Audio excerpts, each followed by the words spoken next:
I saw 1,500 knots ground speed, which equates to 2,800 kilometres an hour. That's the speed of a bullet.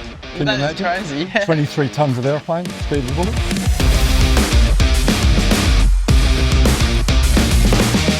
Hey guys, BeSnappy here. I'm here with our Blyth and he has flown this awesome F-111. It is very rare to actually speak to an F-111 pilot, so thank you for this interview, Al. My pleasure. Alright, so you've flown a lot of different aircraft, Al. I did. So Yep. Tell us a bit about your past and how many aircraft you've flown and what were they? Yes, well, I go back to the 1960s. We flew at that stage the windshield trainer as our basic trainer, the Vampire two-seat jet trainer, and from there I went on to Canberra's. Nice. At that stage, Vietnam was winding up, and so I put my hand up, and I went to Vietnam in late 1968, most of 1969. Wow. Past that, I was an instructor back on windshields again for 3 years, and then I was very fortunate to fly one of these. Trained in the States when we first got them, 1973. Flew 2 across the Pacific. We came across in 4 groups of 6, and we finished up there as I was an instructor. So flying the F-111, it's just such a big fighter jet, or just jet in general. How does this compare to, for example, flying another small jet like the Vampire? Well, I've got to say it was comfortable. Yeah. American built, there was plenty of room in the cockpit. Comfortable and capable. So capable, you can't really believe it. These things can go Mach 1.2 at sea level and Mach 2.5 and beyond at 50,000 feet.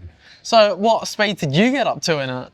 I saw 1,500 knots ground speed, which equates to 2,800 kilometres an hour. Wow, that is crazy. 45 kilometres a minute, 750 metres a second. That's the speed of a bullet. 23 tonnes of aeroplane at the speed of a bullet. Yeah. Wow. So from the past to the present, with all the new capabilities, from the F-35 to the F-111, where does this sit in strength and firepower? You've got to appreciate when it was built. 1962 design, early 1962. Yeah. And for the time, it was just out of this world. Incredible capability for the time. These days, of course, it's obsolete. Warfare just isn't flown the way we used to fly those. So what was your favourite feature of this monster? I think the ease with which it did its job. We know that it used to fly terrain following radar down to 200 feet at night and in weather, with your hands in your lap, just watching things happen. Yeah. Incredible system. So what sort of Gs were you actually pulling in the F-111? They're not extreme.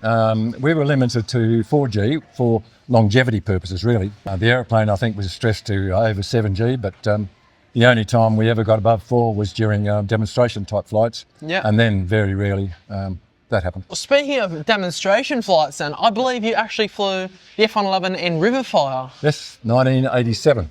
Although it wasn't called Riverfire then, it was called FM104 Sky Show. But people who saw Riverfire, the F-111 do the Riverfire, understand that the dump and burn was the feature. Tell us a bit about the dump and burn. When would you actually use that feature? It was designed, it wasn't designed to do the big flame out the back.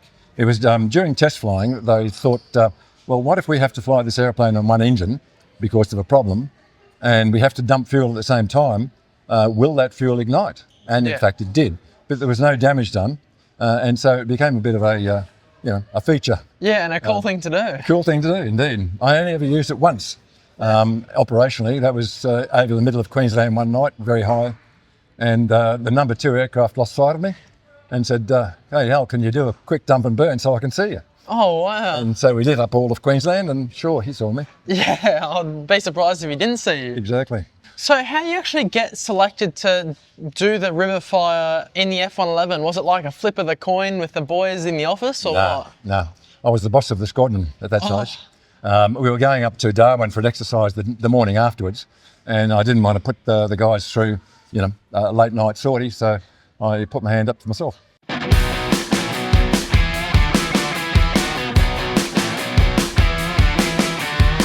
What is your most amazing experience, amazing story that you've done in the F-111? In 1987, we were invited to participate in England in the Queen's Silver Anniversary Jubilee. We took an F-111 across America all the way to UK and participated in that celebration, which was good because I got to fly not only in the right seat for the demonstration, we also flew that aeroplane back to Australia. So the most interesting part about that was the flight back across the Atlantic. There was a Canadian air traffic strike on at the time, so we couldn't land in Newfoundland as we had on the way over, and it was against the wind. So we had to land in Ireland, Northern Ireland, to refuel. And then the long trip across the Atlantic into the wind, it took 6.9 hours.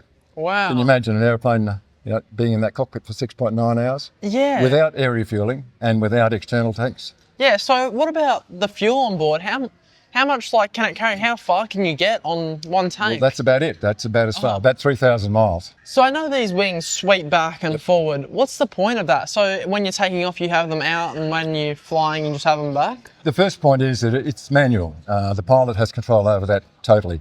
Yeah. In later aircraft like the F-14, it was an automatic wing sweep. In the F-111, of course, it's manual. And the idea is, if you wanted to fly at slower speeds, you have the wings forward. If you want to fly at high speed, the wings go back.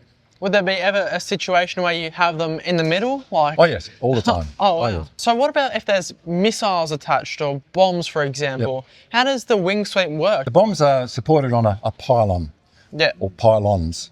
And those pylons are what we call pivot pylons. So they pivot as the wing swings, so that the armament is always pointing directly into wind, parallel to the fuselage. It's a very creative design. There you go. Yeah. 1962. What was the ending for the F-111 like? How did they just end? What happened to them now? Yeah, it's very sad, really. We have 12 in museums, such as this, thank goodness, and there's one in Hawaii as well. Yep. But all the rest were buried just west of Ipswich in Queensland, and they were buried because not only with the contract with the US as to what we would do with them when we finished, but because they had asbestos in the aeroplane. So for safety reasons, they were buried, which is very sad. All right, Al, thank you so much for the interview. I've never actually met an F-111 pilot. I couldn't track one down, but thank you so much for the interview, and we'll see you around. My pleasure.